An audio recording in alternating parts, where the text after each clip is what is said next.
Hey guys, it's Snailbiter, and it's been a while since I've posted a Battlefield 3 commentary.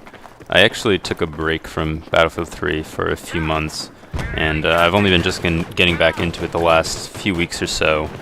And so I posted a gameplay a couple weeks ago and another video this past weekend. So you'll probably see some more Battlefield gameplay and stuff on my channel in the next couple months as I'm getting back into playing the game a little bit.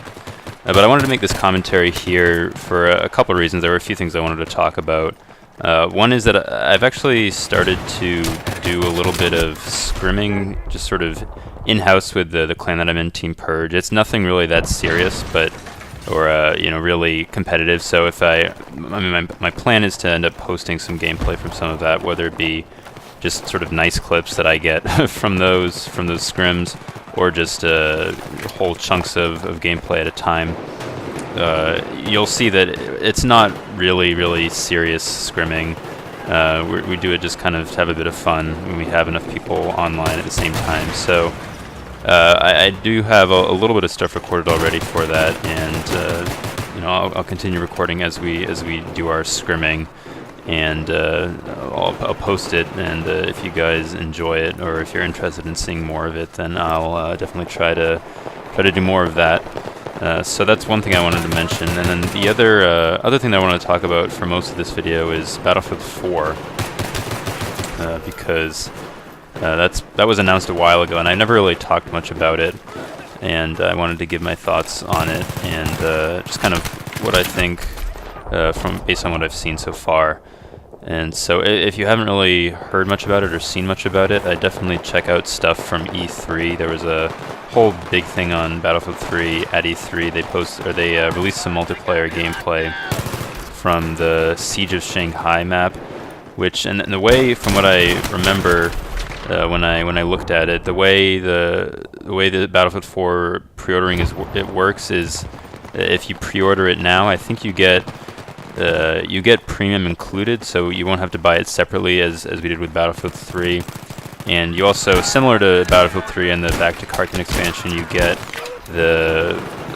it's like a Chinese expansion, I forget the exact name, but you get that automatically as well, when, I'm sure it'll be a similar time frame as the Back to Kharkiv expansion was with Battlefield 3, where it's probably going to be released a couple months after the actual release of the retail game. So there's been gameplay posted from that map online, and it's pretty easy to find. It's pretty cool from what I've seen. I think it looks like a pretty fun game. It's similar to Battlefield 3 from what I've seen. They have made some changes. One of them being the addition of the commander mode, which I think is interesting that they're doing this. Commander mode was in some of the older Battlefields, Battlefield 2 and Battlefield 2042, to be exact. And as I've talked about before, Battlefield 2042 is one of probably my favorite FPS game, definitely, and one of my favorite games all time that I've played. So the fact that they're adding something that was in that game into Battlefield 4 is, I think, exciting, although it remains to be seen exactly how well the commander mode will be worked into the gameplay, and how well balanced, I guess, it'll be. So I am interested about that, though. That is, I think, an interesting addition, and it'll be kind of cool to see how that changes the gameplay. Beyond that, I don't want to go too much into the specifics of what's changed from Battlefield 3. As far as I know, the classes are mostly the same. But I think there have been some small changes, like to the Recon class. I think the Recon class has C4 now. So that's also going back to the way it was in an older Battlefield games as well.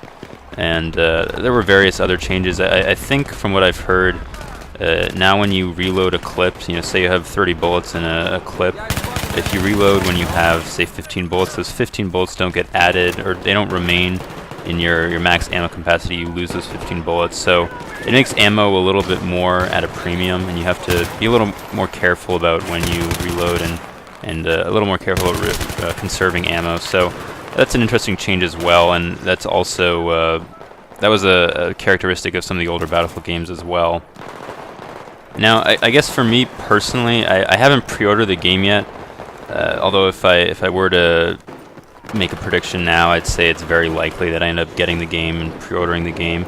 But I haven't gotten, or I haven't pre-ordered it yet. I've sort of been waiting to just sort of see how all the releases that they make and the announcements that they make regarding Battlefield 4, how those play out, and just to try to get a better sense of what the game will look like in its final version before I decide to buy it.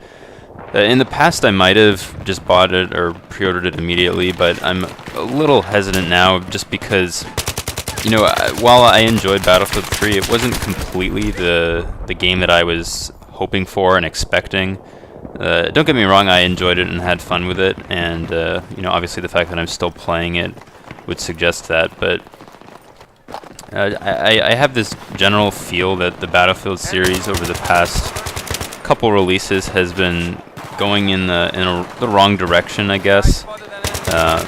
Whether it be just because it's become more mainstream and EA and DICE are trying to configure their game towards a more widespread audience.